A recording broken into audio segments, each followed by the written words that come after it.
आज Doubtnut app download करें। Doubtnut पर अपने सभी गणित, रसायन विज्ञान, भौतिक विज्ञान और जीव विज्ञान के डाउट्स का करो सफाया। बस प्रश्न की फोटो खींचो, एक ही प्रश्न को क्रॉप करो और तुरंत वीडियो सोल्यूशन पाओ। अभी डाउनलोड करें।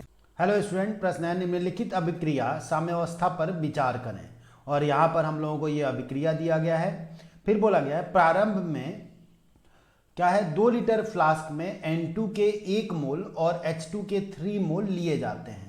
यदि साम्यावस्था पर N2 के मोलों की संख्या 0.6 है तो फ्लास्क में उपस्थित सभी गैसों की मोलों की कुल संख्या क्या है।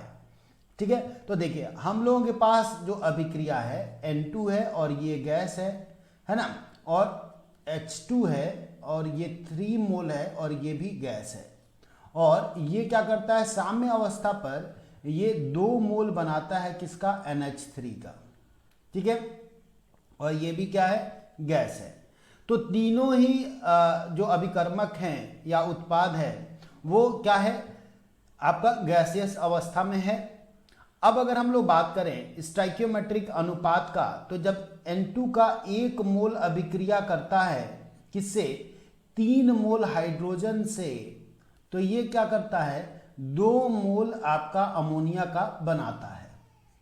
ठीक है, अब क्या बोला गया है कि अगर 1 मोल हम लोग लिए तो हम लोग यहाँ पे प्रारंभिक अवस्था लिख देते हैं, प्रारंभिक अवस्था।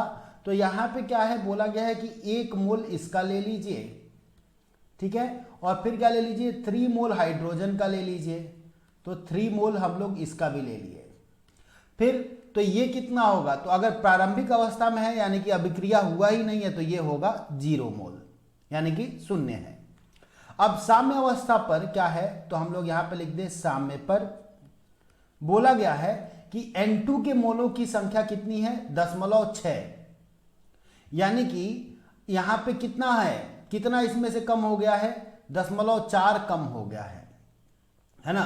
तो साम्य अवस्था पर अगर इसका 0.6 मोल है तो अब देखिएगा स्टोइकियोमेट्रिक अनुपात के अनुसार जब 1 मोल इसका अभिक्रिया करता था, है ना, तो उसी समय पर हाइड्रोजन का कितना अभिक्रिया करता था, 3 मोल, यानी कि 3 गुना था।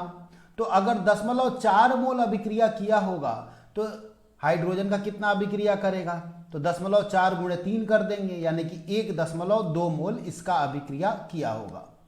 1.2 मोल इसका अभिक्रिया कर लिया होगा। तो 0.4 इसका अभिक्रिया किया है और 1.2 मोल इसका अभिक्रिया किया है, और 3 मोल हम लोग लिए थे, है ना। तो 3 मोल अगर लिए थे तो 3 में से 1.2 मोल क्या हो गया है, अभिक्रिया कर लिया है। तो बचा कितना होगा, तो हम लोग क्या करेंगे, 3 में से 1.2 को घटा दें तो ये कितना आ जाएगा, 1.8 मोल आ जाएगा। ठीक है, यहां पर कितना हाइड्रोजन बचा होगा, 1.8 मोल, क्योंकि 1.2 मोल इसका और 0.4 मोल इसका अभिक्रिया कर चुके हैं। अब देखिए जब 1 मोल ये अभिक्रिया करता था तो अमोनिया का कितना बनता था, 2 मोल बनता था। तो 0.4 मोल जब अभिक्रिया करेगा तो कितना बन जाएगा, ये 0.8 मोल बन जाएगा, है ना।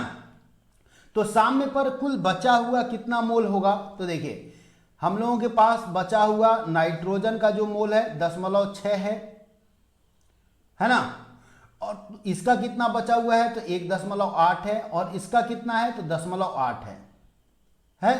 तो अब कितना हो गया, कुल मोलों की संख्या क्या हो जाएगी, तो कुल मोलों की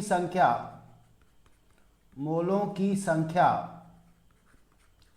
बराबर 0.6 मोल किसका, नाइट्रोजन का, 1.8 मोल किसका, हाइड्रोजन का, और 0.8 मोल किसका, अमोनिया का, है ना।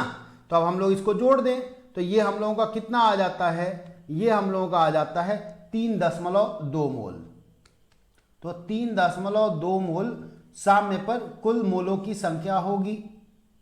ठीक है, तो देखिए पहले विकल्प में नहीं है, दूसरे विकल्प में नहीं है, तीसरा विकल्प हम लोगों का सही हुआ। तो हम लोग यहां पे उत्तर लिख देंगे क्या, तीसरा विकल्प। ठीक है, धन्यवाद। कक्षा 6 से 12वीं से लेकर नीट, IIT, JEE वो एडवांस के लेवल तक 1 करोड़ से ज्यादा छात्रों का भरोसा। आज ही डाउनलोड करें डाउटनेट ऐप या व्हाट्सएप करें अपने सारे डाउट्स 8400 400 400 पर।